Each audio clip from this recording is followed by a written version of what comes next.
Buonasera. Non era mica grigio il Medioevo.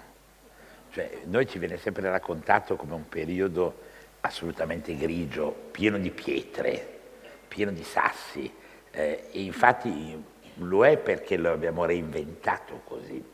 In fondo, se andate da Assisi e vedete Assisi adesso, l'Assisi di oggi è un prodotto dell'estetica ottocentesca, con tutti i muri a sassi. Se invece andate a vedere la percezione che avevano gli uomini del Medioevo stesso, era coloratissimo. Allora la nostra idea del Medioevo è troppo recente ed appartiene a quelle categorie, come ho già parlato una volta, del Rinascimento. Gli uomini del Medioevo non sapevano che erano del Medioevo, ovviamente. L'idea che fossero del Medioevo è un'idea dello storicismo quando la parola Mittelalter comincia a nascere a fine Settecento fra i pensatori tedeschi e poi diventa una parola diffusa nell'Ottocento come Moyen Âge e poi noi compriamo la parola e facciamo Medioevo, ma loro non erano coscienti di essere del Medioevo ed erano in un mondo sostanzialmente diverso. Pensiamoci su un attimo, vorrei farvi vedere le ultime immagini e soprattutto questa è l'immagine del Medioevo, è un'immagine piena di colori, è un'immagine piena di colori e piena di miti, perché la gente del Medioevo non aveva bisogno della certezza scientifica che ci ossessiona oggi, anche se non erano privi di attenzione per le scienze. L'unicorno era sicuro, cioè oggi nessuno ci crede più all'unicorno. Allora l'unicorno era sicuro per un motivo molto semplice, perché io non l'avevo visto, ma conosco uno che ha incontrato uno l'altra sera all'osteria che è venuto da un viaggio lontanissimo dove un altro ancora gli ha detto che ha visto l'unicorno. Averlo visto era sufficiente per che esistesse, così come tanti animali mitici che apparivano allora nella storia e che dovevano essere veri perché dovevano essere veri, così come si sapeva che c'erano le tempeste di fuoco che cadevano dal cielo e c'erano dei maremoti inattesi, quelli erano talvolta anche veri, ma era la narrazione che generava la certezza. Questo rende il mondo di allora leggermente diverso dal mondo di oggi. Ma siccome l'idea che ci è venuta è che il Medioevo sia lungo, perché l'altra sera ho fatto una conferenza e avevo perso l'orologio, ho parlato per 4 ore e dopo 4 ore alcuni si sono anche offesi, 2 sono svenuti e alcuni se ne sono andati. Allora questa sera compierò un gesto, metto l'orologio sul tavolo in modo da non insistere oltre un tempo in un qualche modo logico. Sono le 9 meno 20, non sarò troppo lungo. Però compio un gesto medievale. Questo gesto qua, gli antichi romani non ce l'avevano, i greci non ce l'avevano. C'erano arrivati i greci a fare una macchina che misurava il tempo, attenzione. Avevano fatto il progetto ma non l'avevano applicato. L'Europa si riempie nel Medioevo di orologi, sulle chiese, su alcuni palazzi. Molti di questi orologi del XIII e XIV secolo ci sono ancora. Alcuni straordinari furono fabbricati in Italia. Si cominciava a misurare il tempo. Il Medioevo sapeva che il tempo stava scorrendo. Questo è un dato nuovo e io non avrei in mano questo oggetto se non ci fosse stato il Medioevo. Così come non potrei accendere la candela, i fiammiferi sono recenti, sono un'invenzione dell'inizio dell'Ottocento, ma questo oggetto qua, che è la candela, è la più bella delle invenzioni del Medioevo, perché si chiama ancora in francese bougie, in quanto comperavano la cera in un posto vicino a Bougie in Algeria e cominciavano a fabbricare queste cose fantastiche per illuminarsi di notte. Se dovessimo definire l'era nostra, la dovremmo far iniziare proprio in quegli anni del Medioevo, e per un motivo abbastanza semplice, perché col Medioevo nasce un elemento assolutamente nuovo, che ho qua, che è su quella scrivania lì, e che è il libro. Senza il libro non ci sarebbero stati quegli anni, e quel libro nasce in realtà e ci permette anche di determinare meglio le date, perché normalmente si dice il Medioevo inizia quando Odoacre depone Romolo Augustolo, siamo nel 476 d.C. e con questo finirebbe l'impero romano, peccato che non lo sapessero neanche i romani. In verità l'impero si è sciolto lentamente attraverso i 2 secoli successivi, quando vide nascere delle strutture politiche nuove che si sostituivano a quelle preesistenti. E poi si dice che il Medioevo sia finito con la scoperta dell'America, ma non lo sapevano né gli americani né gli europei che era stata scoperta l'America. Colombo era convinto di essere finito in Oriente invece di essere finito in Occidente. E l'idea che la scoperta del mondo nuovo fosse una scoperta che avrebbe cambiato gli equilibri della vecchia Europa divenne concreta solo 60 anni dopo, quando gli spagnoli cominciarono a razziare l'oro agli Aztechi e ai Maya e fecero la più potente delle inflazioni della storia moderna. Quindi la data è da poco facile da definire. Si potrebbe tentare di trovare una data diversa, una datazione diversa. E se l'inizio del Medioevo fosse proprio legato all'invenzione del libro? Ora, il libro c'era già in epoca romana. Il primo che chiese di rilegare i fogli, che allora erano papiri, fu quello strano personaggio di Giulio Cesare con alcune delle sue leggi, perché per non fare fregare la legge e fare inserire un foglio nuovo, avevano fatto numerare le pagine. Questo stesso concetto della numerazione invece è quello del Concilio di Nicea, quando si decide quali saranno i famosi testi ufficiali dei Vangeli, i 4, perché ce n'era una serie prima, apocrifi, non apocrifi, alcuni ancora citati dopo, alcuni addirittura che hanno continuato a vivere all'interno dei primi anni fino al 1000, fino al 1200, alcuni ancora in uso nella Chiesa d'Oriente. Però quei 4 li divennero i libri sacri.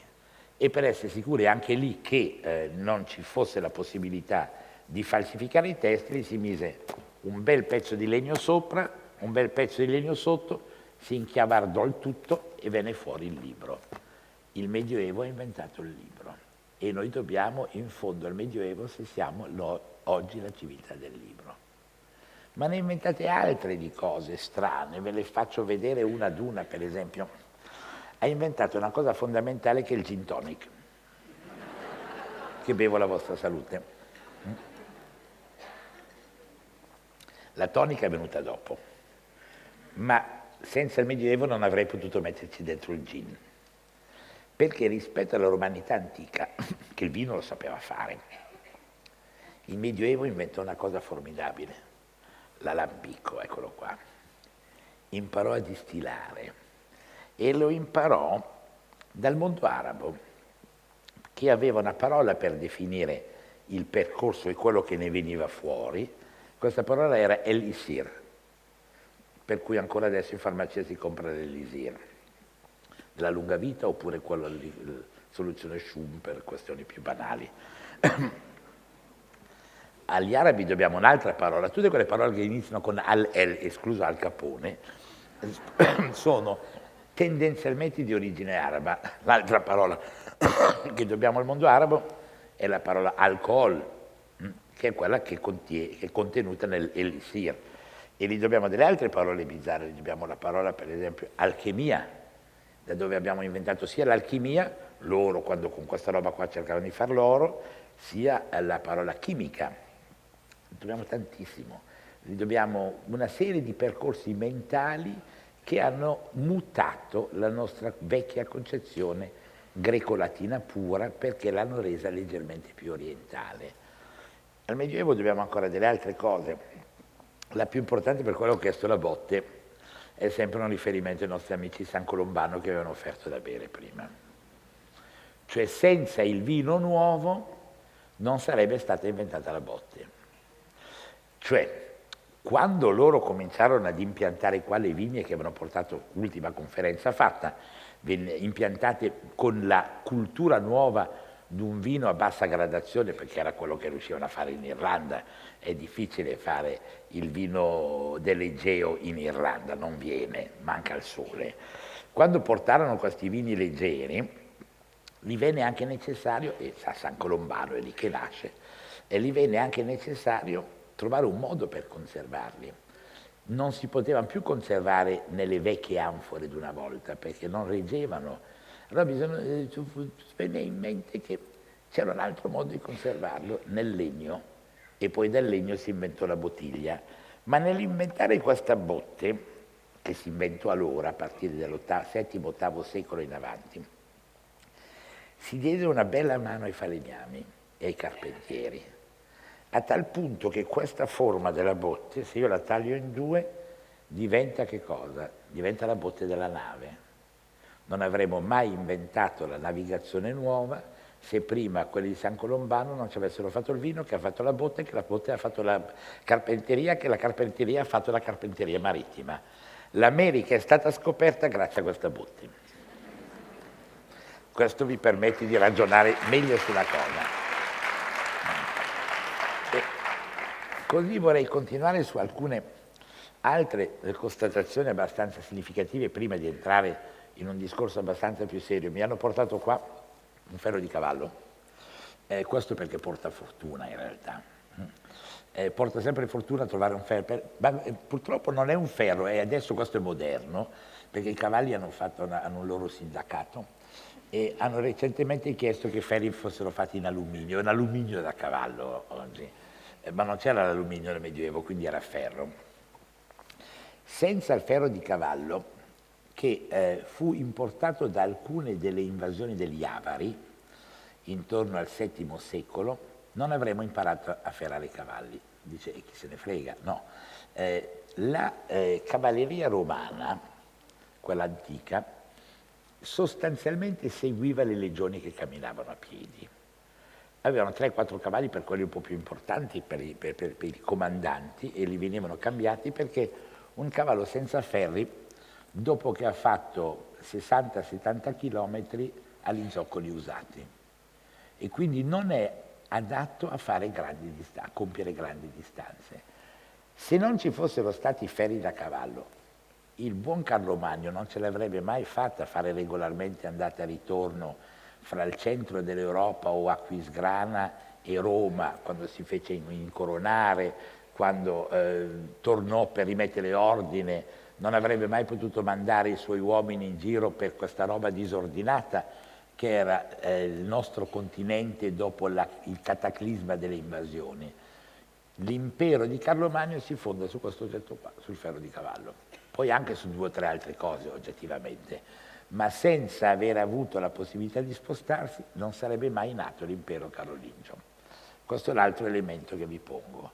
Poi ce n'è uno in più, la penna. So che a Milano non bisogna mai sollevare la penna, perché noi a Milano si dice ancora che pare che non porti bene la penna. Penna porta pena, nel senso che si usa per scrivere gli atti notarili, il milanese teme il notaio. Mi spiace per i notai presenti, ma non vorrei essere inelegante. Comunque penna porta pena. Eppure la penna ha portato pena soprattutto alle oche, le quali, poverine, non erano affatto disposte a farsele strappare, ma se non fosse stata inventata la penna non avremmo fatto la modernità. La penna fu una scoperta incredibile, in quanto fino a circa all'anno 1050-1080 per scrivere si usava il calamo. Tutti sanno cos'è, ecco, questo è un calamaio, no? Lo riconoscete tutti, il calamaio. Sappiamo tutti che cos'è un calamaio, e pochissimi sanno cos'è un calamo. Il calamo era un pennellino, proprio come per dipingere, molto fine ed elegante, che si intingeva nelle inchiostre e che si usava per scrivere, solo che il pennellino del calamo tirava al massimo una parola. Io ho avuto la fortuna di tenere in mano talvolta alcuni documenti storici, alcune pergamene, proprio ho avuto addirittura una pergamena in mano, è a Lucca, conservata nell'archivio di Lucca, con la firma di Carlo Magno, cioè con la sigla di Carlo Magno, roba rarissima. Però se si guardano quelle pergamene si vede una cosa curiosa, cioè che ogni parola inizia con la lettera grassa e poi dopo lentamente evapora perché finisce l'inchiostro su quella che è il pennellino, sicché si scriveva molto lentamente.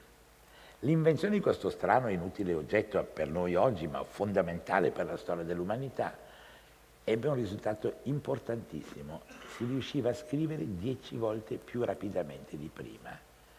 E questo ci spiega una cosa fondamentale, che a partire dalla oca è nata la cultura dello scriptorium e dalla cultura dello scriptorium è nata una nuova visione della politica.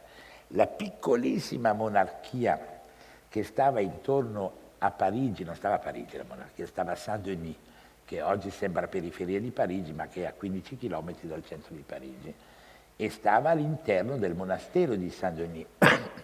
Quella piccola monarchia ebbe la fortuna di crescere perché riuscì a sostituire alla meccanica politica di prima una meccanica nuova. E questo già ci permette di fare non più di tutta erba un fascio, ma di dire non c'è un medioevo, ce ne sono vari. C'è un medioevo anteriore alla pena d'oca e un medioevo posteriore alla pena d'oca. Questa scissione è fondamentale perché l'arrivo della pena d'oca trasformò le segreterie degli stati nascenti in cancellerie estremamente efficaci. Si riusciva con la pena d'oca a controllare il mondo e soprattutto si scoprì una cosa, che mentre fino a quel momento il mondo del potere, il mondo complessivo del potere, era basato su un equilibrio fra due realtà contemporanee, da un lato la spada e dall'altro lato la fede, la croce. Il mondo si suddivideva fra gladium e sacerdotium. Era questa la sua dicotomia ed era anche questo il motivo per il quale erano iniziate le diatribe se dovesse essere il sacerdotium a dichiarare chi era il Papa e quindi l'imperatore, oppure se dovesse essere il gladium a dichiarare chi era l'imperatore e quindi il Papa. Su questa opposizione delle due realtà si fondò poi quella che divenne in Italia la genesi delle due fazioni opposte, quella papalina guelfa e quella filo-imperiale ghibellina. Pensate che ancora oggi queste fazioni esistono. Ancora oggi in Italia ci sono i ghibellini, quelli che credono che l'Europa abbia un'importanza, e ci sono gli altri, i vari che hanno vinto le elezioni in questi giorni passati, che sono invece dei neoguelfi, che sono convinti che bisogna tornare ad un potere unico locale a Roma, quindi non proprio del Papa, ma più o meno come se fosse del Papa.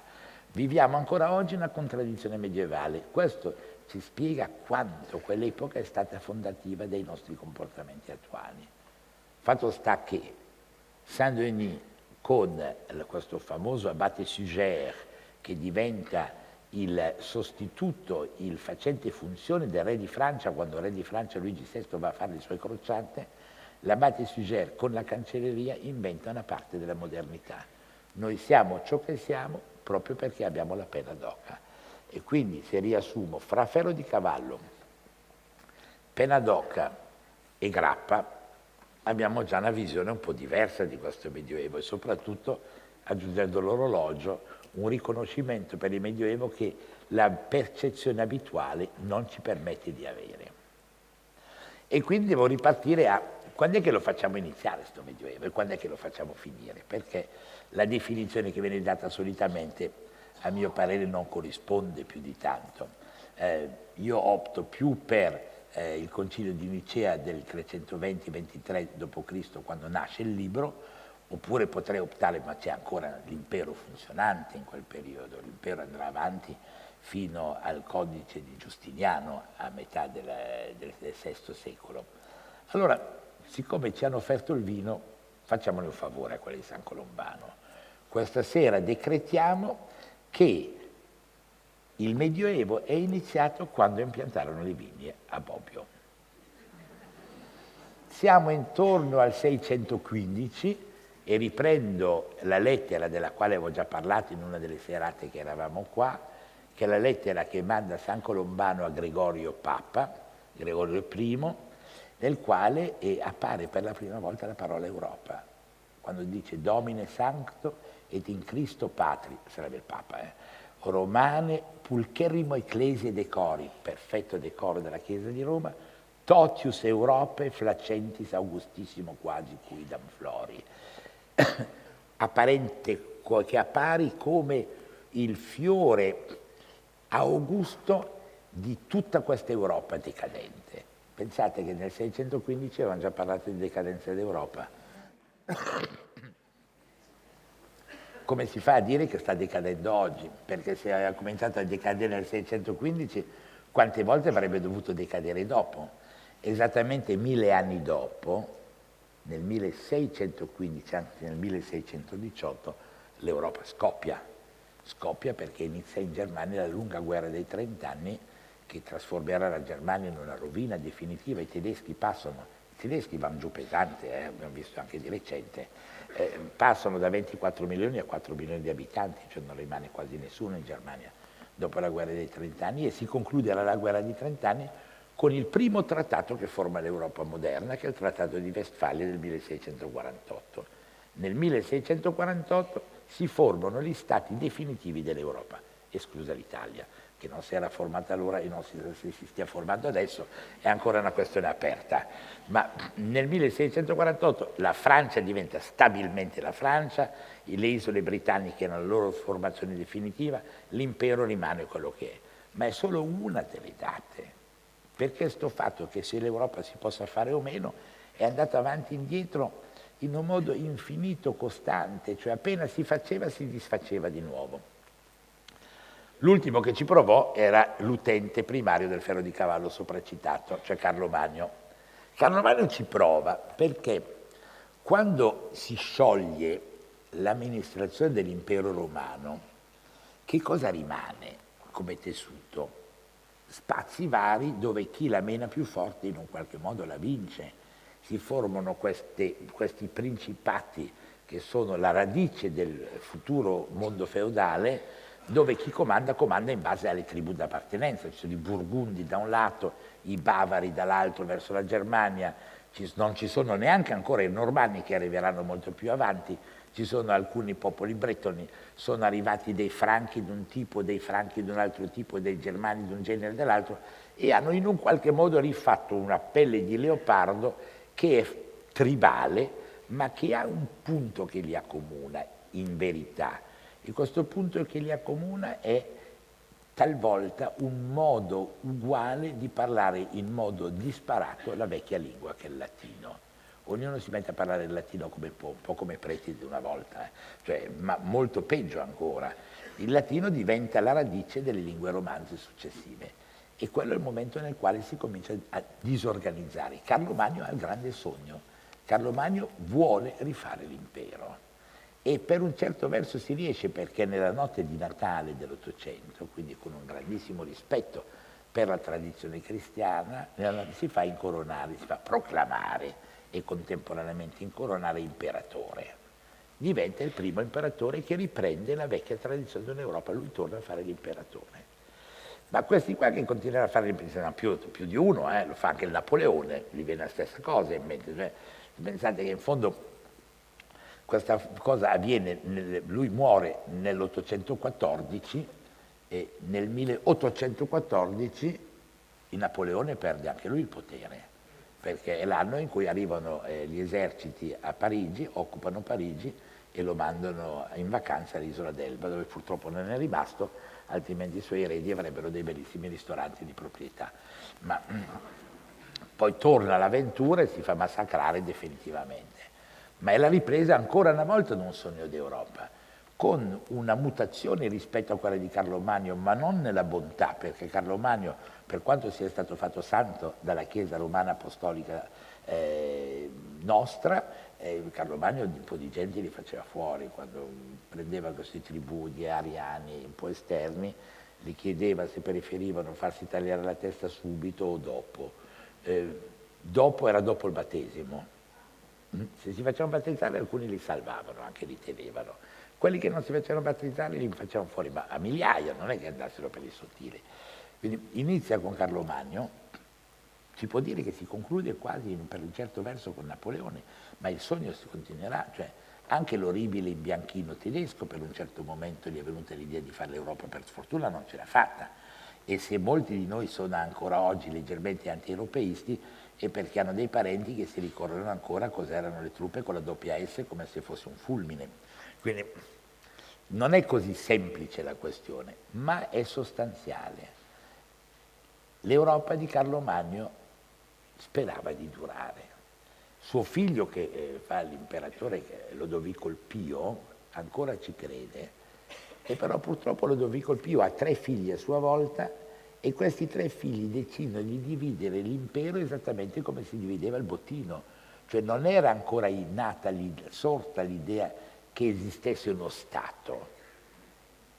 Le terre erano in un qualche modo il bottino di chi le aveva vinte. Quindi, essendo 3 figli, ha detto ognuno se ne prende un pezzo. Fu decisa una divisione fra i 3 figli che è molto malaugurata. Lodovico si prese la parte che chiamiamo oggi Germanie, in plurale.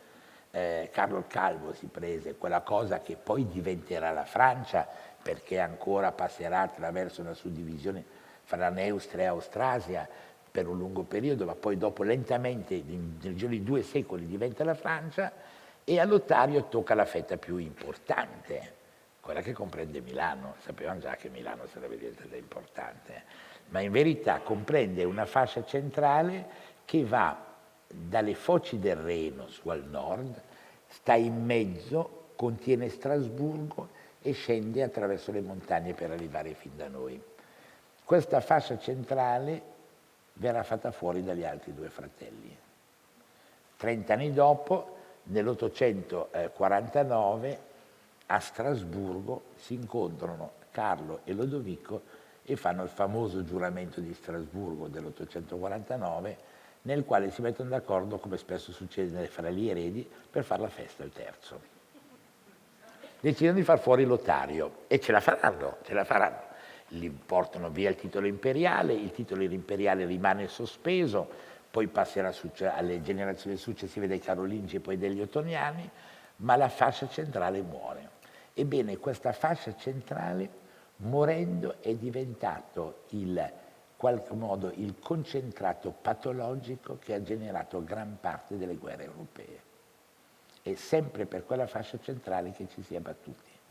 Ci riprovò per un breve periodo alla fine del 400 il duca di Borgogna, Carlo il Temerario, perché aveva ereditato dei pezzi di Fiandre, aveva la Borgogna, aveva messo il naso su delle parti anche più basse e si era detto: io se sto in mezzo fra l'uno e l'altro farò carriera. I 2 si misero d'accordo, lo fecero nero.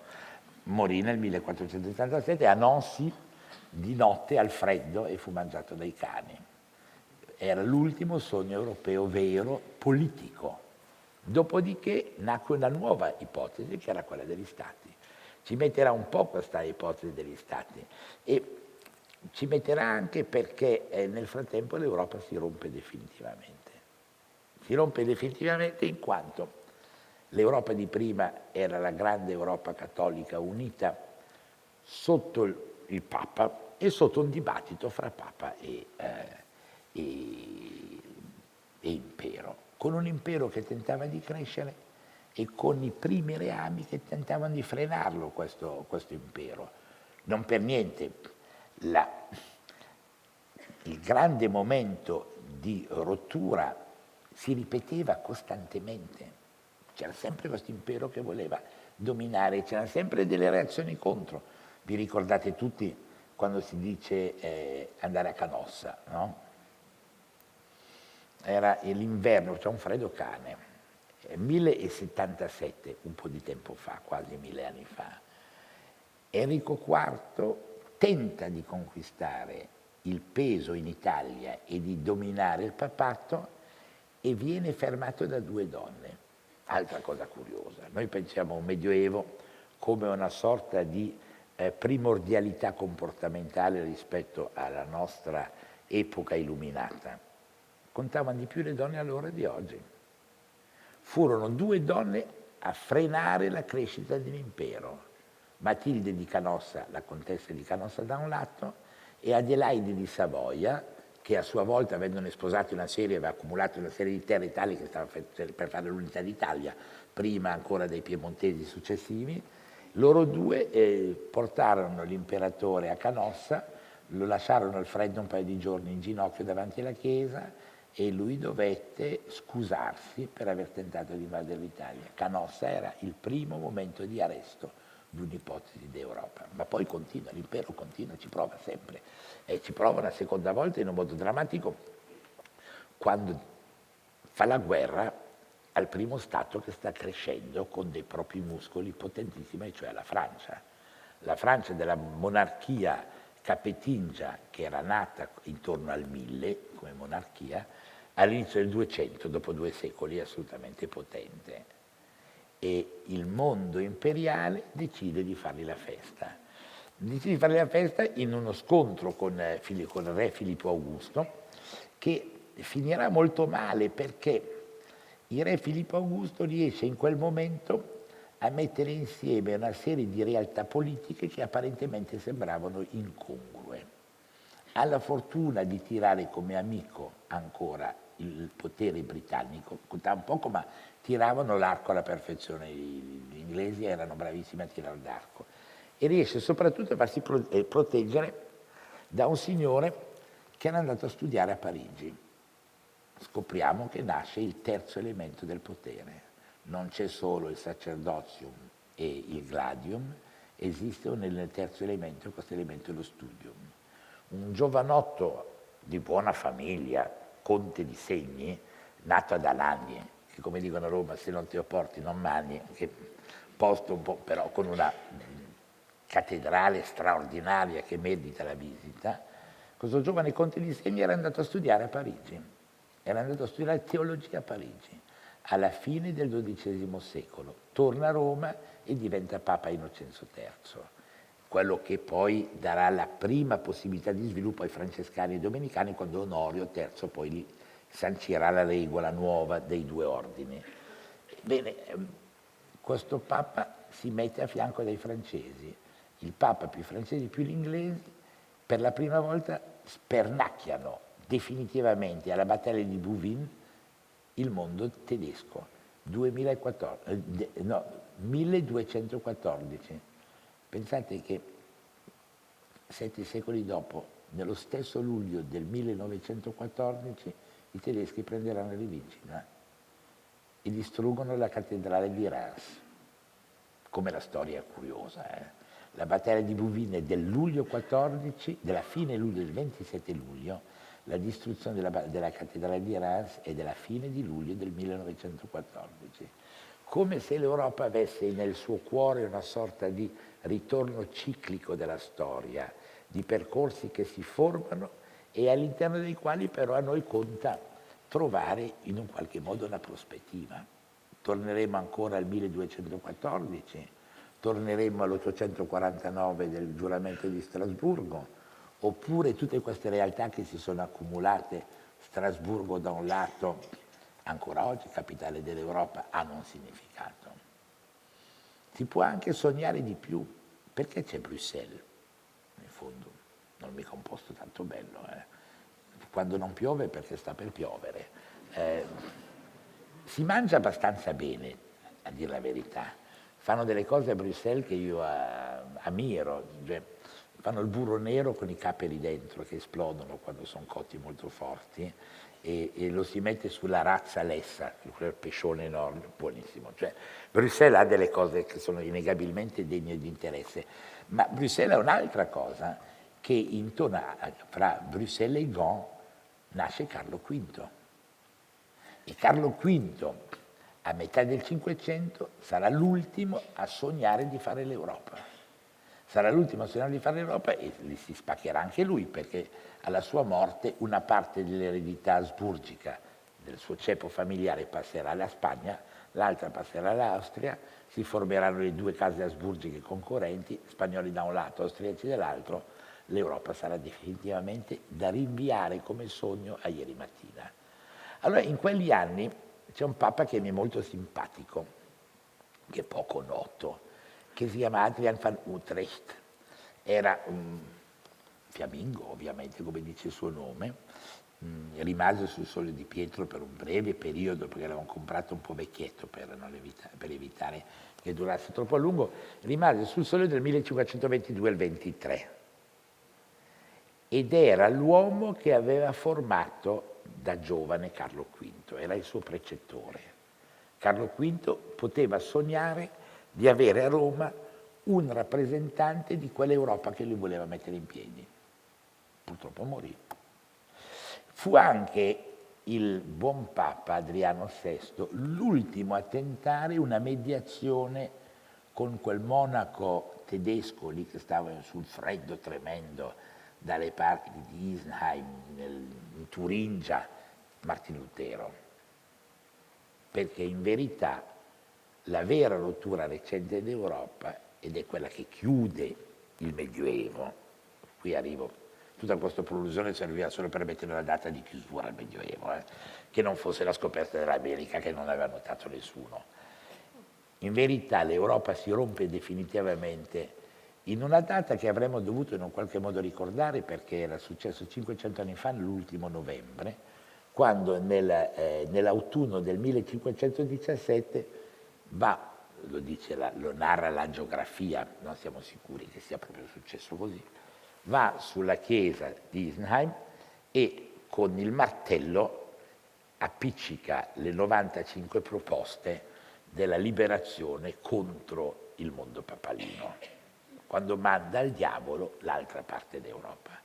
È in quel momento che l'Europa si scinde definitivamente ed è in quel momento che si può pensare che il mondo medievale, che aveva tenuto tutto più o meno insieme, che quel mondo medievale sia scomparso. Il Medioevo scompare quando Lutero decide che la Germania deve essere germanica, che la Bibbia va letta in tedesco, che i tedeschi devono imparare a leggere, mentre noi impariamo in Italia che gli italiani devono imparare a non leggere, se no chissà cosa combinano, che devono in cambio andare all'opera, che devono imparare a fare musica, devono fare quadri e fare grande la gloria della Chiesa di Roma.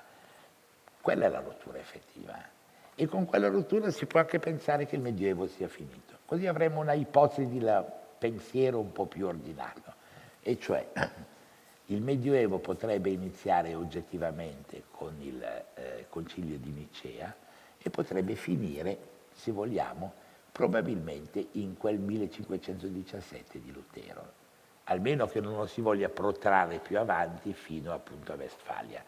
Ma dopo il 17 in Europa avviene un fatto nuovo importantissimo, si formano gli stati, quelli veri, e anche i nostri, perché Venezia antica è uno stato, la Lombardia antica è uno stato, la Toscana è uno stato, poi si fonderanno per fare l'Italia, ma sono stati veri e propri.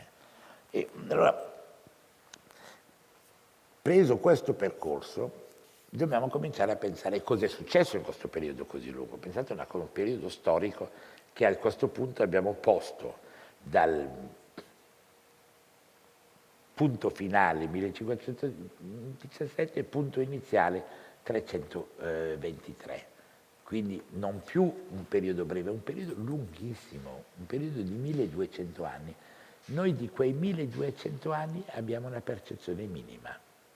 Pensiamo che siano gli anni dell'oscurantismo, dell'oscurità, e pensiamo che invece il periodo dal 17 in avanti sia il periodo della nostra modernità. Ma onestamente questi nostri 500 anni rispetto a quei 1200 vanno rimessi in equilibrio. Non possiamo rinunciare alla nostra coscienza di 12 secoli. Ci ricordiamo molto di più del passaggio dalla Repubblica Romana all'Impero Romano, ci ricordiamo della Repubblica Ateniense, ci ricordiamo addirittura degli Egizi, non ci ricordiamo cosa è successo allora. Non ce ne ricordiamo perché le tracce arrivate a noi sono pochissime, almeno quelle apparenti. Se invece andiamo a cercare le tracce che vivono ancora nella nostra quotidianità, allora sono tantissime.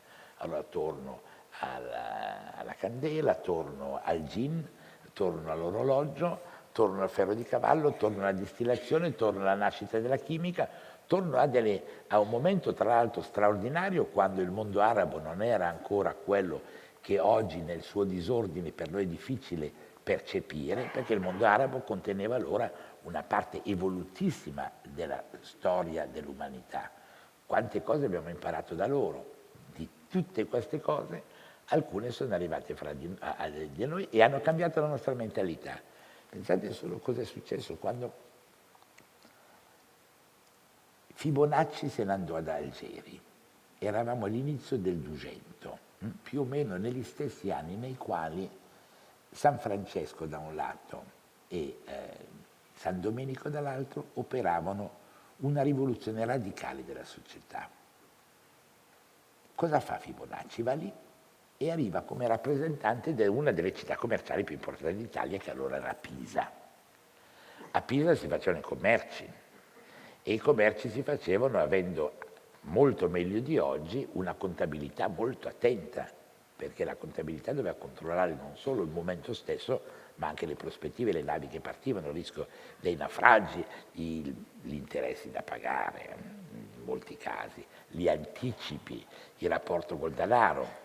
Pochi anni dopo i fiorentini avrebbero inventato questa cosa straordinaria che si chiama il fiorino, e tornava addirittura l'oro nel commercio. Fibonacci partiva dalla città piena di uomini col pallottoliere, va nel mondo arabo e porta dal mondo arabo una cosa straordinaria, che trasforma in un libricino che si chiama il Liber Abaci, cioè il libro dei conti. Ha scoperto lo zero, roba fondamentale. Ha scoperto lo zero e gli dà anche un bel nome, perché dice quod arabice zephyrum appelantur, cioè è quello che viene chiamato lo zefiro nel mondo arabo. E il numero è leggero. Tutti gli altri numeri sono numeri solidi, sono numeri che discendono dalla cultura pitagorica. Cioè per Pitagora i numeri dovevano essere corrispondenti all'1, all'en, altrimenti non potevano esistere. Anzi, i numeri che non corrispondevano all'en erano numeri diabolici da non frequentare neanche. Le radici quadrate inspiegabili non avevano il diritto di esistere. Tutto era riferito all'en. Questo torna con lo zero. L'arrivo dello zero trasforma il nostro modo di pensare, il nostro modo di contare. Si abbandona il pallottoliere e cominciano a nascere migliaia di persone che vanno anche loro a comprare una penna d'oca e cominciano a fare i conti. Se non avessimo imparato a fare i conti allora, non avremmo mai generato le matematiche successive. E da questo aver imparato i conti nasce anche un pensiero completamente diverso. Questo pensiero completamente diverso proviene da altre fortune di quel periodo, che sono le fortune dovute sempre ancora al rapporto. Adesso non vorrei essere dopo mi sgridate, io sono mica filo arabo, faccio lo storico, cioè, quindi che le cose che dico, anche se sembrano un po' strane, molto spesso sono vere. In quel periodo succede che la filosofia antica greca torna a funzionare in Europa e lo fa attraverso due pensatori assai importanti, di cui uno è Averroè. Anzi, vorrei dirvi il nome, perché me lo sono scritto perché mi piace molto il loro nome. Pensate che quanto noi dobbiamo a un signore che si chiama Abu al-Walid Muhammad ibn Ahmad ibn Rushd, detto Averroè, il quale nasce a Cordoba nel 1126, poi muore a Marrakech abbastanza vecchietto, perché muore nel 1198, quindi è uno che aveva tirato i bei 70 e passa anni, e lui è seguace nel suo pensiero di uno che in Europa non c'è mai stato, ma che diventa centrale nel pensiero del Medioevo, che è Avicenna. Avicenna era quel medico persiano intorno al 1000 che si chiama, anche lui mi piace il suo nome, che si chiama Abu Ali al-Hussein ibn Abn Allah ibn Sina. Ve lo ricordate tutti, avete preso appunto, ovviamente. Che Avicenna in Persia aveva recuperato una parte del pensiero di Aristotele e anche una parte della cognizione scientifica della Grecità antica nel campo della medicina.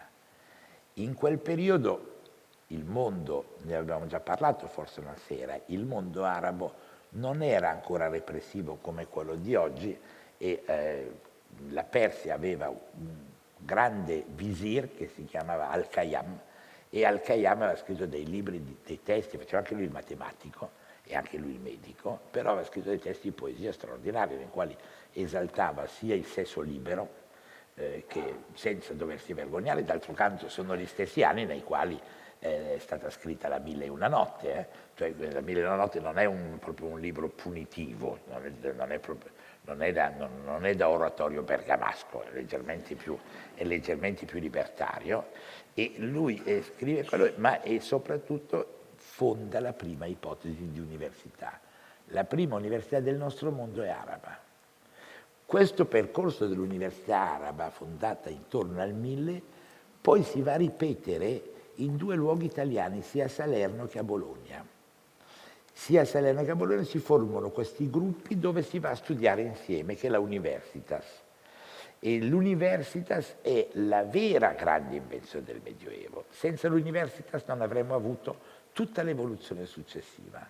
I francesi, che hanno l'occhio aperto, 100 anni dopo prendono il gruppo più intelligente dei canonici intorno alla chiesa storica di Francia, che non è Parigi, che è Chartres, che è a 80-90 km da Parigi, li trasferiscono a Parigi e a Parigi cominciano a fare i primi ambiti di scuola delle cattedrali che diventano la base della scolastica successiva. Poi, a metà del 200, finalmente San Luigi, forse era fatto santo per quello, avendo sentito bene la questione bolognese e la questione salernitana, decide di dare forma definitiva anche lui alla sua università e nasce la Sorbona, da Louis de Sorbonne. La Francia segue l'Italia e la Sorbona diventa lo strumento stabile dove ciò che prima veniva a Saint-Denis perché scrivevano, inventavano la cancelleria, si trasforma in un modo di governare gli intellettuali europei. Da quel momento in poi l'Europa ha al suo interno questo elemento nuovo consacrato che non è più binario ma è fatto a 3 elementi e dove lo studioso, l'intellettuale diventa centrale.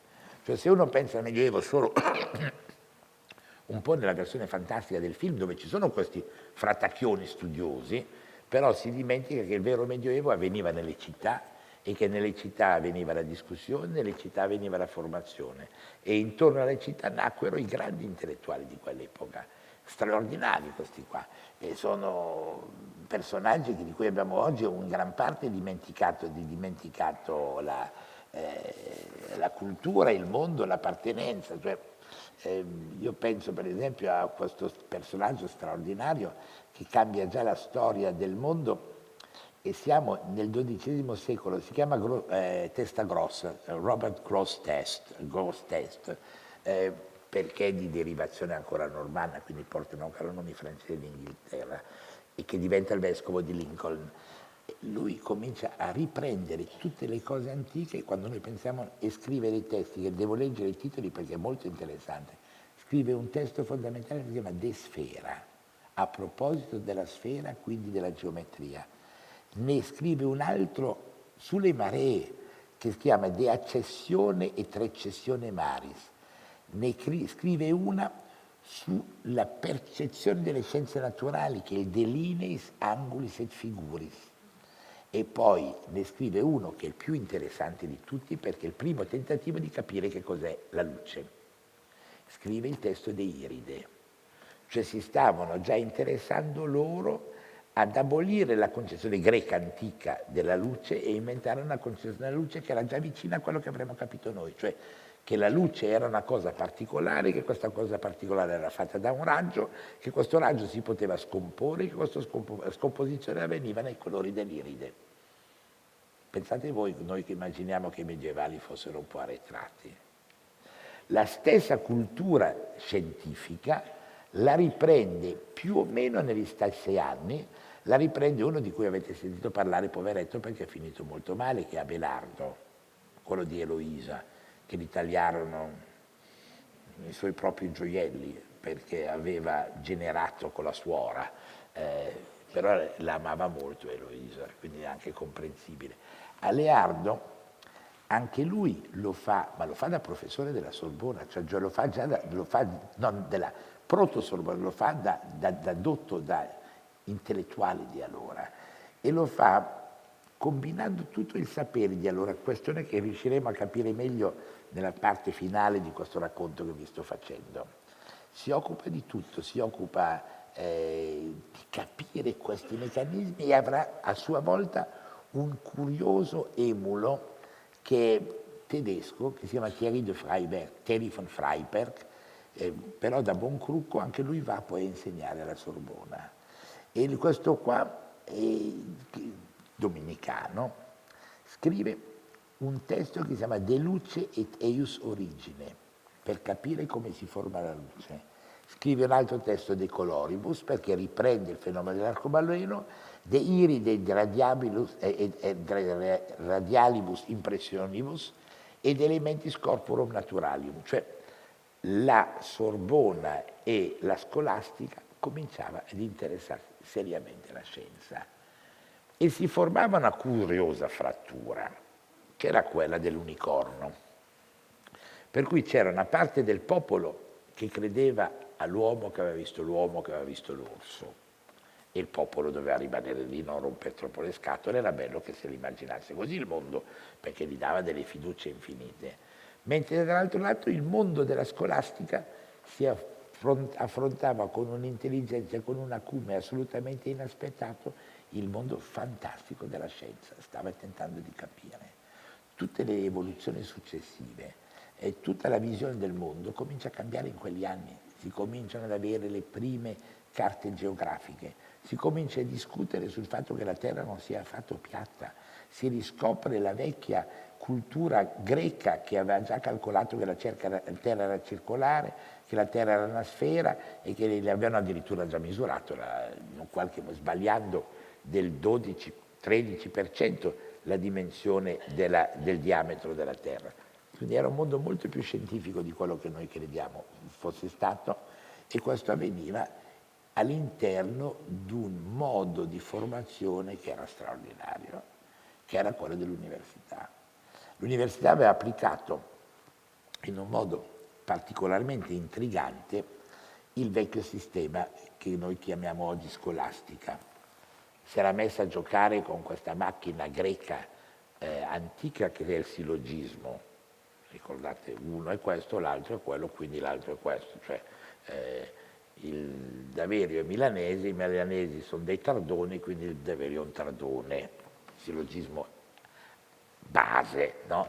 Oppure gli altri più tautologici, fino ad arrivare a farne una collezione infinita, dei quali però logici sono solo 24. Gli altri sono anche un po' dementi, sono quelli che vanno in contraddizione assoluta.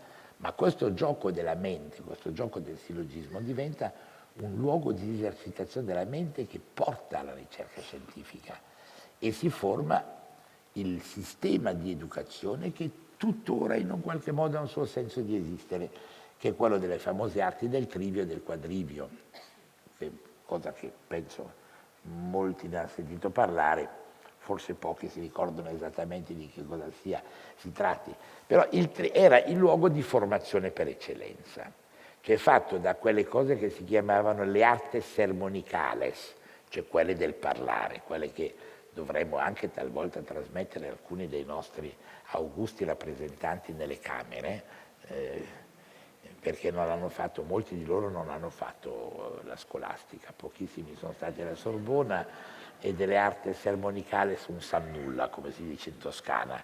Le arti sermonicali erano tre, erano, per capire come funzionava, era la grammatica, cioè l'imparare la lingua alla perfezione, il latino ovviamente, impararla perfetta per poterla articolare fino in fondo, ma poi, una volta imparata, veniva la seconda delle arti, che era la retorica.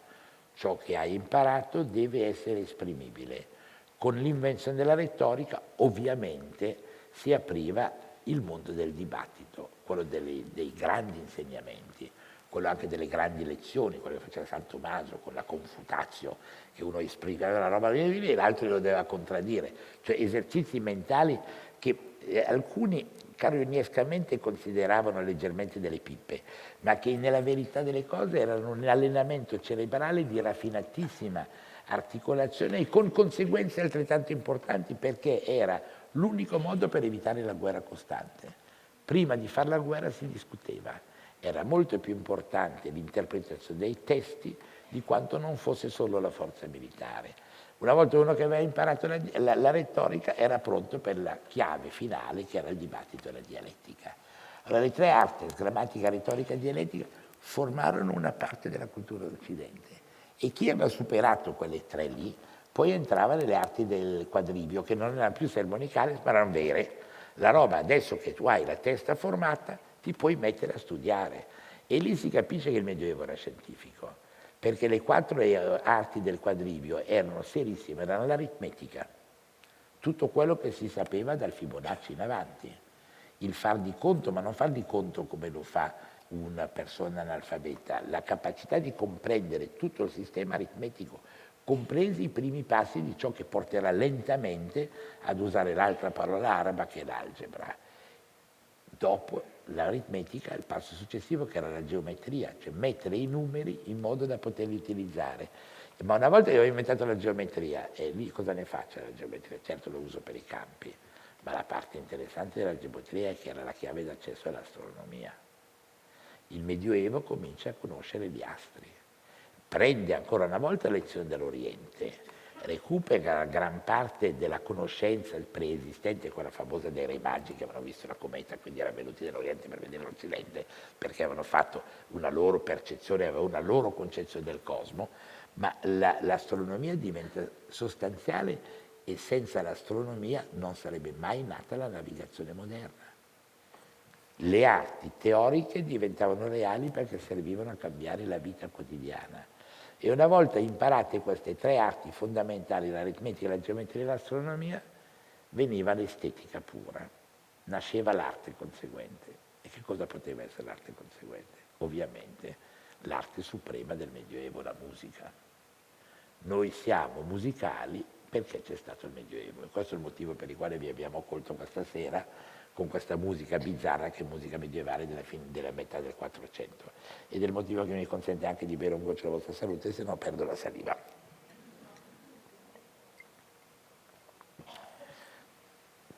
Combinato questo meccanismo complessivo, si potevano porre le basi di quelle che sarebbe stata la scienza.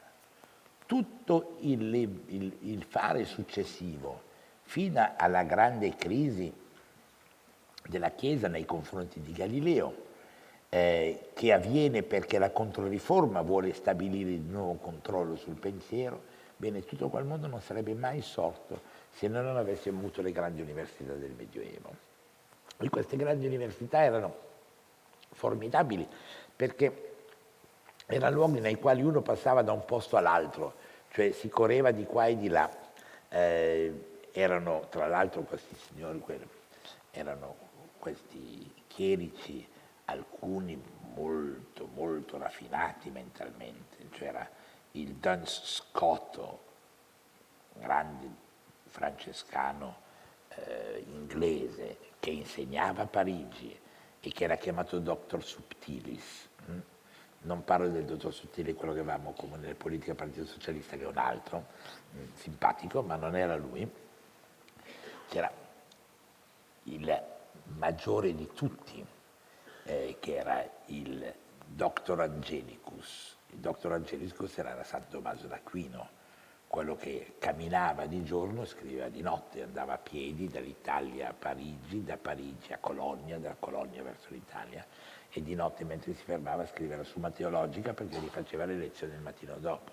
Si stava formando un mondo intellettuale potentissimo che arriva fino a quell'uomo del metà del 300 per il quale io nutro un affetto particolare, che è un altro inglese che va a insegnare a Parigi, prima si forma a Oxford, poi va a insegnare a Parigi. Però i ragazzi non lo fanno oggi questo percorso, Cioè, vanno all'università a Padova e stanno lì e basta, cioè fargli fare un Erasmus è durissima.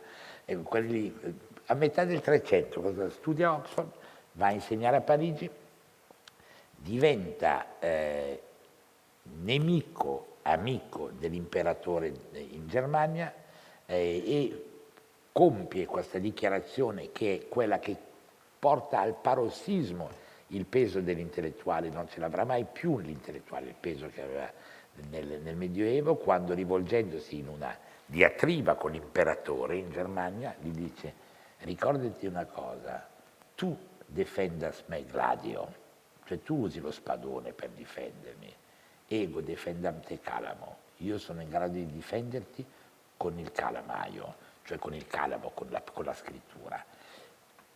La importanza del mondo intellettuale del Medioevo era stata raggiunta ed è questa importanza che porterà poi alla rottura dell'Europa, perché il rapporto intellettuale che c'è fra Martino Lutero e un dotto formidabile come Pirkheimer è un rapporto puramente intellettuale. L'altro loro amico, che non si fa tirar dentro nel gioco, ma si avvicina molto, è quello di Rotterdam, l'Erasmo. L'Erasmo è un altro serio, cioè uno che arriva a Roma un po' come negli stessi anni in cui ci arriva Lutero. Lutero arriva a Roma, in realtà lui se n'è andato quando ha visto gli edifici del Vaticano. Era arrivato tutto povero, smingherlo, morto di fame, dalla sua rude e crudele terra germanica con un freddo cane, arriva a Roma in ottobre, c'è l'ottobrata romana, sono tutti all'osteria, e lui esce e vede una cosa che non poteva immaginarsi, vede la costruzione di San Pietro, dice porca miseria, non ho mai visto una roba del genere, torna a casa un po' offeso. Nello stesso periodo Erasmo è a Roma e ha una diatriba con gli intellettuali romani, quelli di Guria, che ci sono pure oggi quelli di Guria. E Erasmo, quando da lì parte, fa il suo famoso viaggio in Inghilterra, quando scrive l'Elogio della follia. E però parte da Roma e dice, c'è un appunto suo molto bello, dice, io ho discusso con questi romani, con questi dotti romani, non ho capito di che cosa parlano. Quindi si stava formando una cultura duplice, una che si fondava sulla patologia della retorica della scolastica e un'altra che stava inventando l'Europa moderna. Si stava rompendo l'Europa. L'Europa si è rotta inizialmente per questioni intellettuali. Erasmo non diventa riformato come i suoi amici, è molto vicino alla riforma, se ne va in Inghilterra, assisterà all'inizio della crisi di Enrico VIII, quando Enrico VIII fa lo strappo da Roma, ma lì non è per questioni intellettuali, è per questioni di mogli, ne aveva troppe e le doveva cambiare, Roma non era d'accordo a dargli l'annullamento dei matrimoni, ma fa lui la sua riforma, l'Europa si rompe definitivamente, non sarà più quella di prima. Il Medioevo si chiude proprio con queste rotture. E allora ci va fatta una riflessione, ma quanto rimane in noi dell'etica del Medioevo? E che cos'è l'etica del Medioevo? Non è una, sono tante, sono diverse le une dalle altre. Esiste un'etica innegabilmente definita intorno al mondo bellico dei Germani dell'impero. Re Carlo tornava dalla guerra, non è quello, ma è quell'altro. Carlo Magno tenta di riconquistare all'impero la Spagna in parte dominata dagli arabi, i cosiddetti saraceni, si fa dare la batosta a Roncisvalle, lui torna indietro, Orlando per quanto furioso lì ci lascia le penne, e una parte dei crucchi che sono con lui dicono ma io perché ci devo tornare in Germania che qui c'è bel tempo? Rimangono lì e inventano una delle chiavi vere della nostra mutazione comportamentale. Inventano una cosa che non era prevedibile per un cavaliere teutonico. Cioè un cavaliere crucco era una roba, immaginatelo, un po' una bestia. Cioè, un uomo forte, viveva una vita estremamente rustica, stava su un collinotto miserabile con 2 ronzini. Se aveva i 2 ronzini poteva diventare cavaliere, mancava anche la spada e un po' di feragli addosso, non c'erano ancora le armature dei disegnini di oggi, non è vero, erano difesi in modo abbastanza rudimentali e vestiti ancora talvolta in una foggia che era molto vicina a quella dell'impero romano antico. Difatti l'unica certezza che abbiamo di un'immagine d'epoca è quella di una piccola icona dedicata a Luigi il Pio, al figlio di Carlo Magno, che è esattamente vestito come un romano antico. Quindi il mutamento della moda vestimentaria avviene dal X secolo in avanti. Quindi torniamo a quegli uomini lì ancora crucchi, rozzi, con un ronzino, una spada, che hanno tentato la loro avventura, le hanno buscate a Roncisvalle, ma poi arrivano nel meridione della Francia e dicono: ma io non ci torno mica più su in Svevia, sto qua e dovendo star lì contribuisce in un modo formidabile al cambiamento delle abitudini dell'Occidente. Comincia a vivere in recinti chiusi delle corti, che sono analoghe. Noi ne abbiamo ancora un esempio, 2 vicino a Biella, che sono i recetti, cioè sono un modo di difesa rudimentale, non è ancora il castello, non è più il castrum, non è ancora il castello, è una sorta di campeggio custodito, con delle mura intorno, dove si mette a vivere lui con la moglie, la prole, poi l'altro dell'altra collina tedesca con la quale si è battuto fino a ieri nell'altra casetta, e però deve abbandonare le abitudini germaniche, perché in Germania, se quello della collinetta accanto gli guardava la moglie, lui gli tagliava la testa immediatamente.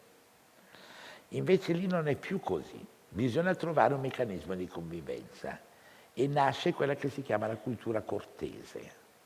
La cultura cortese nel giro di 30-40 anni comincia a generare nella letteratura della lingua doc, che è una delle due lingue che formeranno il francese successivo, quella che si chiama la poesia cortese, la prima poesia d'amore, la prima poesia estetica, la prima poesia d'affetto, che si sviluppa fra questi crucacci e fra i francesi che stanno lì nel meridione, e avrà uno sviluppo straordinario che è quello dei troubadour, no?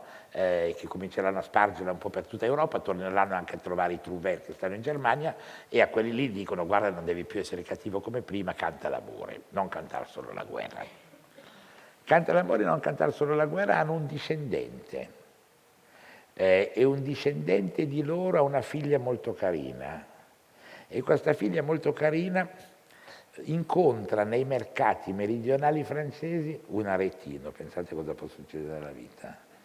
Incontra un aretino, e l'aretino è meno rozzo del previsto, perché anche in Italia era venuta una rivoluzione, questa però ne parliamo fra un attimo. Incontra l'aretino, se lo sposa, va a casa di lui ad Arezzo e ha una serie di figli. Quando gli nasce il primo figlio lo chiamano Giacomo, però tutti in paese lo chiamano il francese, perché c'è la mamma francese, e quel Giacomo chiamato il francese diventerà un personaggio abbastanza importante, diventerà San Francesco. San Francesco è l'erede di questa cultura cortese del meridione mescolato con la cultura imprenditoriale dell'Italia. È l'uomo nuovo all'interno del Medioevo. Ciò che fu il Medioevo fino al 1000 era una cosa, ciò che fu il Medioevo fino alla battaglia di quella famosa fra francesi e tedeschi di Filippo Augusto è un'altra. Dall'inizio del 200 nasce un'Europa nuova, ed è l'Europa dove l'Italia diventa protagonista centrale, perché porta un elemento inatteso fino a quel momento, che proprio trae una parte della sua origine da questo fatto che il Francesco è cortese. Infatti si racconta che quando si è spogliato dalle vesti, cosa che ha fatto arrabbiare i parenti non poco, perché è corso giù per strada a fare la famosa porziuncola e a generare i suoi primi adepti, si fosse spogliato e sia corso nudo, cioè come si dice all'aria, no? Puntini puntini, corso nudo, e recitava versi in francese. Cioè Francesco è un prodotto poetico come prima istanza, ed è questo ciò che fa capire gran parte dei suoi comportamenti poetici successivi e anche gran parte dei testi che ci sono stati trasmessi e sono stati attribuiti a lui. Perché fa Francesco questa rivoluzione? Perché l'Italia aveva inventato un'altra rivoluzione, che è l'altra chiave del Medioevo e l'altro modo di capire il Medioevo, ed è la rivoluzione borghese. Non è vero quello che scrive Max Weber, voi avete tutti studiato un po' storia della cultura economico-politica, presumo, cioè il passatempo maggiore, no? Probabilmente dei presenti, quindi conoscete benissimo Max Weber, no? Max Weber è un ottimo sociologo, storico-politico e politico-economico della fine dell'Ottocento tedesco, il quale sostiene che il capitalismo in Occidente sia sorto dalla morale protestante, sia sorto proprio dalla rottura di Lutero, cioè l'uomo è proprietario del proprio destino, il capofamiglia legge la Bibbia in casa, comanda sul suo mondo. Comandando sul suo mondo ha il diritto di formare il capitale. Nasce il capitalismo. Tesi molto sempliciotta a mio parere. Io propongo una tesi opposta. Penso che il capitalismo sia nato nel borgo italiano del Medioevo. E perché è nato nel borgo italiano del Medioevo? Perché prima della riforma straordinaria di Francesco e di Domenico, che obbligheranno i loro adepti a non star più chiusi in convento, ma li obbligheranno a mendicare per non dover lavorare e avere il tempo a disposizione per predicare, e quindi ne faranno una cosa nuova che è la fascia moderna del Medioevo, quella della comunicazione. Infatti molti francescani e domenicani poi finiranno a fare quei signori che vi ho citato prima, che sono quei grandi della scolastica nell'università. Questa è una rivoluzione assoluta. Ma prima qual era stato il primo momento aggregativo? Era stato il momento nel quale si forma il monachesimo, quando San Benedetto da Norcia comincia a scrivere la regola. Perché la scrive la regola? Siamo a metà del VI secolo e siamo nel momento nel quale l'antichità romana si sta sgretolando, qui ormai nessuno controlla più niente, la società si sta decomponendo e ci sono due reazioni contemporanee altrettanto intelligenti. Da un lato Giustiniano l'imperatore dice: qui non funziona più niente, bisogna fare una nuova legge, e mette in atto quello che diventerà il codice di Giustiniano, quello sul quale gran parte della normativa che chiamiamo diritto romano si riferisce e andrà avanti fino alle epoche moderne. È il primo tentativo di rimettere insieme i pezzettini di un mondo che si sgretola. L'altro invece è l'opposto, è esistenzialista. Cioè, Benedetto da Norcia dice: visto che la società sta crollando, mettiamoci insieme che ci rinchiudiamo in un monastero. Prendiamo la tradizione del monachesimo orientale, che talvolta era fatto anche da personaggi strani che stavano seduti sulla colonna, gli eremiti stiliti, oppure altri che vivevano in piccole comunità, e inventiamo un modo di fare una comunità nuova. Come si fa ad inventare una comunità nuova? Cosa ci vuole perché queste persone, e non parlo qui, e non parlava lui soprattutto, di un fatto teologico o religioso, non che dicono devono credere a questo, chi se ne frega. Come facciamo che non si picchino? Era la vera domanda, come facciamo a far sì che vivano insieme? E per farli vivere insieme, cosa fanno? Inventano una cosa fantastica, recuperano un vecchio pensiero di Aristotele, il quale per la prima volta aveva immaginato una cosa che era con gli anni diventata ciò che noi chiamiamo oggi i vizi capitali. I vizi capitali, erroneamente chiamati peccati capitali, ma non sono peccati, cioè uno è avaro, compie un peccato, è avaro se ruba i soldi, compie un peccato se ruba, ma non è in sé, non è definibile, il peccato deve corrispondere a un atto, non a un'intenzione. I vizi capitali sono i percorsi mentali all'interno dei quali si possono formare i peccati. Fra Benedetto da Norcia e il Papa che lo segue immediatamente dopo di lui, che sarà uno dei suoi primi discepoli, ma diventa Papa, che è Gregorio Magno, si comincia ad accettare l'idea, ed è lì una delle chiavi per capire il Medioevo, questa è la chiave centrale, si comincia ad accettare l'idea che ci vuole un'etica diversa dall'etica della romanità antica. La romanità antica aveva delle cose molto belle, commoventi, delle cose sulle quali io mi trovo totalmente d'accordo, se potessi, purtroppo non è più permesso. Cioè, per la romanità antica l'uomo libero era un uomo che si occupava di res publica. L'uomo inutile era quello che aveva rinunciato alla res publica se ne era privato, e la parola privatus era una parola assolutamente negativa. Oggi noi pensiamo che la parola privato sia la parola più bella del mondo.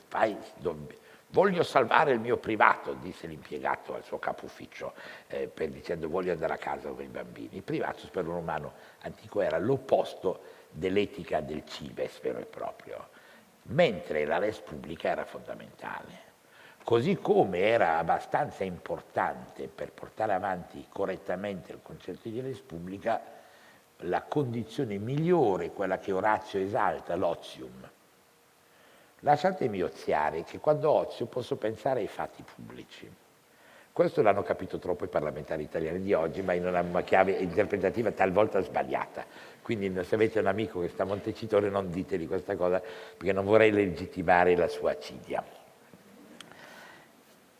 Però l'otium era il dato positivo, e la negazione dell'otium era il nec otium, il negozio. Essere negozianti, cioè lavorare, essere sul pezzo era negativo.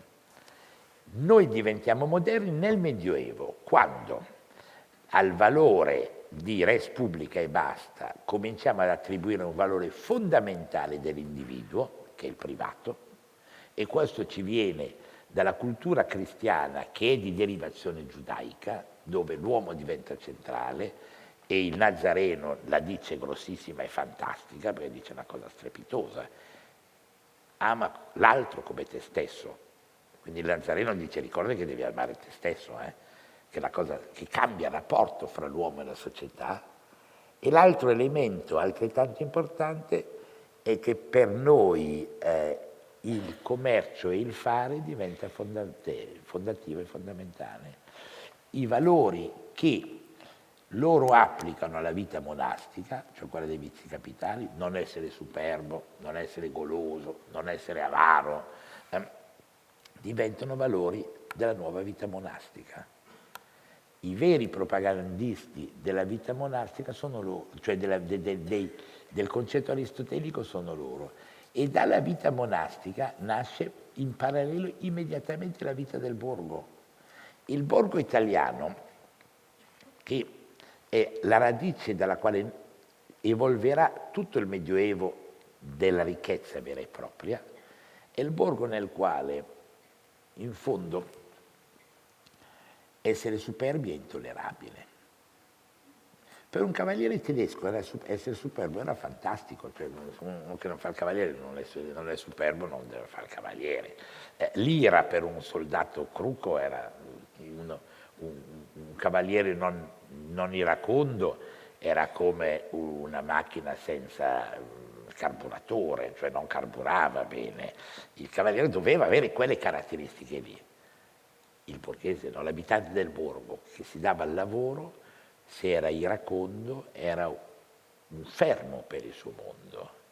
A tal punto che veniva allora inventata definita fra le aree dei vizi capitali, un vizio che non fu neanche tradotto nelle altre lingue e che è solo italiano, che è l'accidia. In francese e in tedesco l'accidia si traduce in pigrizia.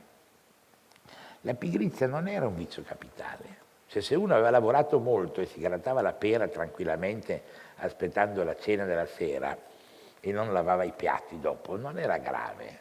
Quello che era grave era l'accidia. Che cos'era l'accidia? Era la non partecipazione. Torno sempre all'esempio parlamentare: l'accidia, l'immagine dell'accidia è il Parlamento vuoto quando si vota, che beccano lo stipendio ma non ci vanno. Ecco, non andarci nel Medioevo era intollerabile. La nostra società del borgo è la conseguenza iniziale della riforma monastica in Italia, cioè a San Benedetto della Norcia dobbiamo una nuova etica e da questa nuova etica dobbiamo la nascita del borgo e il nostro capitalismo. Questo nostro capitalismo evolverà successivamente e diventerà il capitalismo più ricco, cioè la ricchezza che ebbe l'Italia all'interno dell'Europa nel 200 è imparagonabile, forse non c'è mai più stato un momento nel quale la penisola giocava un ruolo così significativo, il momento in cui inventava il fiorino, il momento in cui inventava i grandi commerci, il momento nel quale cominciavano a Genova ad avere la linea regolare di navigazione fino in Inghilterra, cioè si pagava il biglietto per andare in Inghilterra già allora sotto la protezione del Banco di San Giorgio genovese. Bene, in quel mondo lì nasce il vero primo capitalismo occidentale, che è un capitalismo etico. E l'ultima conseguenza di quel capitalismo etico è oggettivamente la visione che San Francesco dà al mondo. San Francesco è il primo santo figlio di un capitalismo equo. E lì sta una delle grandi rivoluzioni del Medioevo, che fa sì che il Medioevo non può più essere considerato un pezzo unico, perché esiste un Medioevo della decadenza che va fino a Carlo Magno. Esiste un Medioevo della rivisitazione di una partecipazione al meccanismo europeo complesso che parte per un quarto d'ora, per 30 anni con Carlo Magno e poi decade nella rottura e nei conflitti europei. E poi esiste un Medioevo successivo alla grande riforma di Domenico e di Francesco, che è il Medioevo della modernità. Le radici della nostra modernità stanno allora. Non c'è mutazione nel sistema produttivo e economico in Occidente da quel momento lì fino alla rivoluzione industriale. In verità noi potremmo sostituire al concetto di Medioevo un concetto completamente diverso e dire esiste l'epoca pre-industriale, iperartigianale, l'epoca della qualità delle arti, che è l'epoca che parte dalla rivoluzione francescana, cioè dall'inizio del XIII secolo, e si conclude sostanzialmente con la rivoluzione industriale, con l'invenzione delle macchine.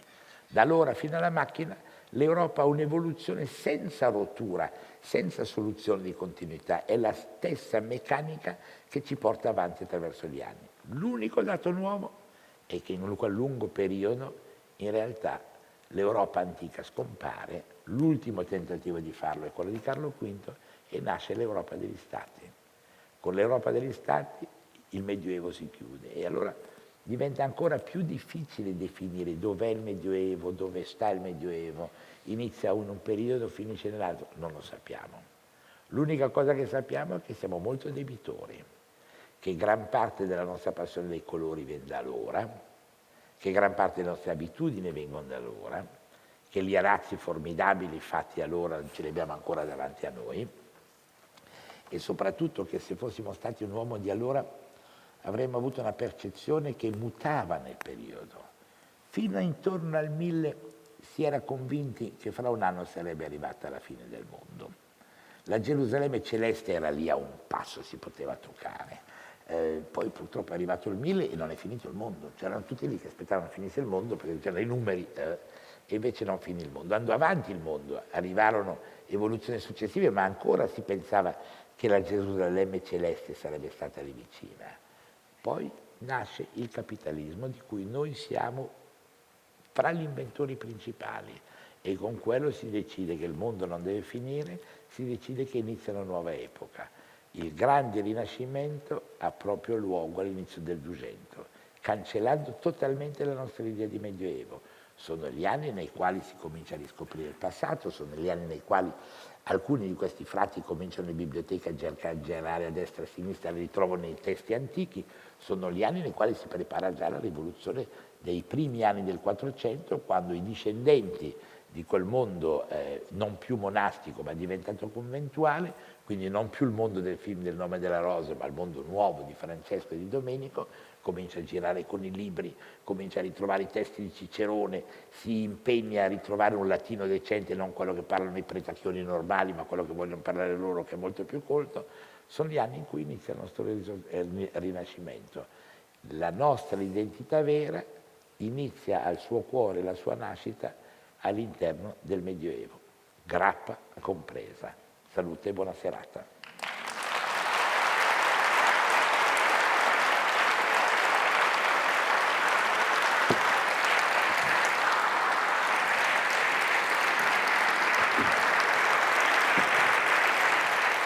E riprendi l'oggetto medievale dell'orologio.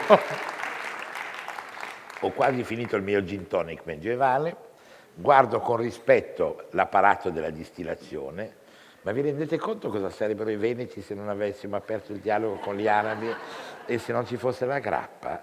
Sarebbe terribile il mondo. Ma senza gli articiocchi, che li avevano scoperti andando in Palestina. I francesi tornarono dalla Palestina avendo imparato gli articiocchi.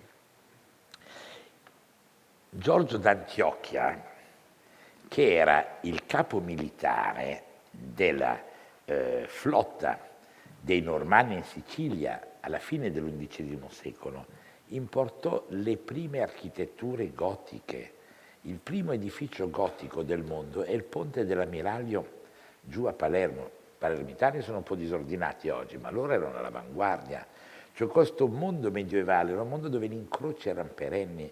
Quell'architettura lì convinse i Normanni, in un attimo si cambiò lo stile, non si facevano più quelle chiese molto belle ma molto militari, che erano le chiese romaniche. Si cominciò a fare le chiese dove entrava la luce. Perché doveva entrare la luce? Perché l'aveva voluto lo scriptorium di Saint-Denis, che è una delle prime costruzioni gotiche. perché bisognava imparare a scrivere, bisognava imparare a leggere, e il Medioevo è il grande momento nel quale diventa fondamentale il libro. Noi dobbiamo il libro a quegli anni lì, dobbiamo la nostra consapevolezza, dobbiamo una parte della nostra scolastica a quegli anni. Non era affatto buio il Medioevo. Buona serata.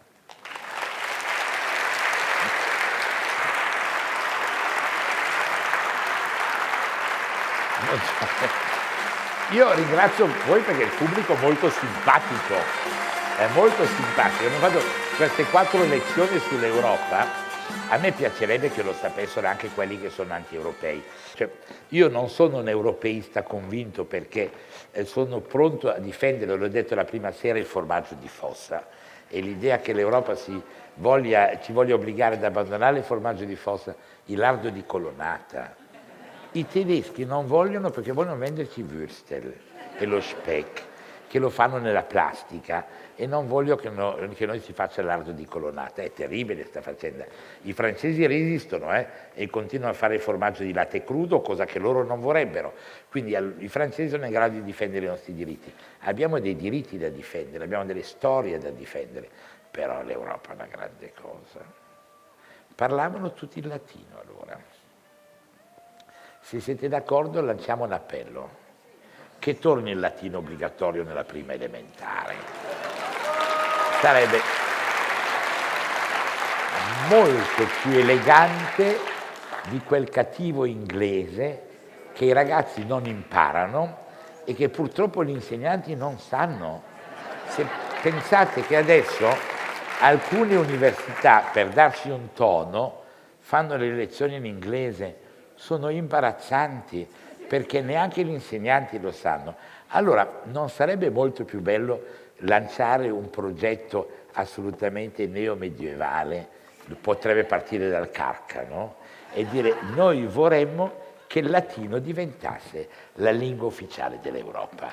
E poi su come chiamare il computer nella lingua di Cicerone apriremo un dibattito. Buona serata.